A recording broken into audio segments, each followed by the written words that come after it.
ফরজ নামাজে রাকাত যদি ভুল হয় কি করবে? উত্তর হলো, ফরজ নামাজে 4 রাকাতের জায়গায় যদি আপনি 3 রাকাত পড়েন অথবা 4 রাকাতের জায়গায় 5 রাকাত পড়েন, 1 রাকাত কম অথবা বেশি, তাহলে সেক্ষেত্রে অবশ্যই প্রথমত জোর নামাজকে আপনার জোর হতে হবে, অর্থাৎ যাতে করে 4 রাকাতের যদি 5 রাকাত পড়ে ফেলেন তাহলে সাথে আরো 1 রাকাত যোগ করবেন।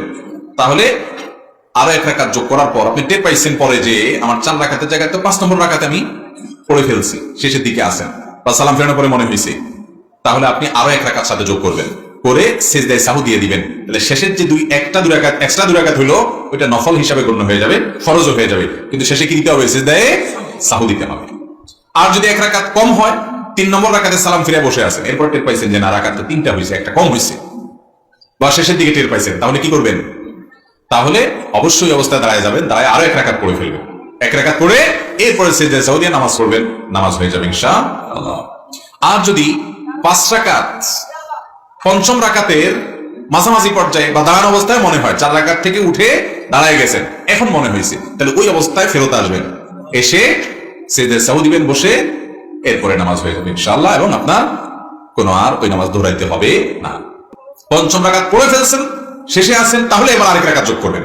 আর পঞ্চম রাকাতের মাঝে আছেন, শুরুতে আছেন, তখন মনে হয়েছে, তাহলে ওখান থেকে ব্যাক করবেন, ব্যাক করে সিজদায়ে সাহু দিবেন, শেষে নামাজ হয়ে যাবে ইনশাআল্লাহ। বুঝতে পারছেন কথা? এটা জামাতের সাথে হোক আর একাকী হোক, সর্ব অবস্থায় একই কথা প্রযোজ্য, যে রাকাত নিয়ে যদি ভুল হয় তাহলে সেক্ষেত্রে এভাবে করবেন। আর যদি সন্দেহের মধ্যে পড়ে যান রাকাত কি 4টা না 5টা, এটা কি আপনাদের মাঝে মধ্যে হয় না প্রায় সময় হয়?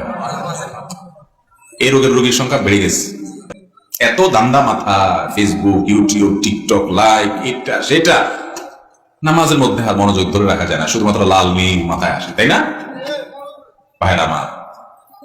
এটা খুব খারাপ কথা যে নামাজের মধ্যে মনোযোগ আমার একেবারে নাই, খুব খারাপ কথা। যদি কখনো এরকম হয় যে 3 না 4 আমি ডিসিশন নিতে পারতেছি না, তাহলে দেখতে হবে মন বেশিরভাগ কোন দিকে টানে। বেশিরভাগ যদি 4-এর দিকে টানে তাহলে 4 ধরে ফেলতে হবে এবং শেষে সিজদায়ে সাহু দিয়ে নেবেন। আর যদি বেশিরভাগ 3 মনে হয় তাহলে 3 ধরে শেষে আরেক রাকাত করে সিজদায়ে সাহু দিয়ে নেবেন, 4 রাকাত নামাজ হলে। আর যদি 3 না 4 কোনো দিকে মন আপনার সমান মানে বেশি টানে না, বরং সমান সমান মাঝখানে দাঁড়ায় আছেন, একেবারে এদিকেও টানে না মন, ওইদিকেও টানে না, এমন এক জটিলতায় আছেন, তাহলে সেক্ষেত্রে কমটা ধরবেন। কোনটা ধরবেন? 3 না 4। 3 এর দিকেও মন অর্ধেক টানে, 4 এর দিকেও মন অর্ধেক টানে, মনে কোনো দিকে টেনে বেশি নেওয়া যাচ্ছে না, একেবারে মাঝখানে দাঁড়ায় আছে, তাহলে ওই 4 রাকাত নামাজকে কমটা ধরে রাখবেন, 3 রাকাত ধরবেন, ধরে আরেক রাকাত করে শেষে সিজদায়ে সাহু দিবেন, নামাজ হয়ে যাবে। কথা কি বুঝতে পারছি? আর যদি প্রবল ধারণা হয় যে না 4-এর সম্ভাবনা বেশি, 3-এর ব্যাপারে ওয়াসওয়াসা আসতেছে, তাহলে সিজদায়ে সাহু লাগবে না, 4 দিয়েই নামাজ শেষ করে ফেলবেন। আর 3 সম্পর্কে যে হালকা হালকা মনে হচ্ছে, এটা বুঝবেন যে শয়তানের ওয়াসওয়াসা, ওইটার কারণে সিজদায়ে সাহু দেওয়া লাগবে না। তাহলে মাঝামাঝি দাঁড়ায় থাকলে কমটা ধরে সিজদায়ে সাহু দিবেন। আর কোনোভাবে যদি ডিসিশন নিতে না পারেন তাহলে যে পদ্ধতি বলে পদ্ধতি অবলম্বন করবেন। বুঝে আসছে কথা?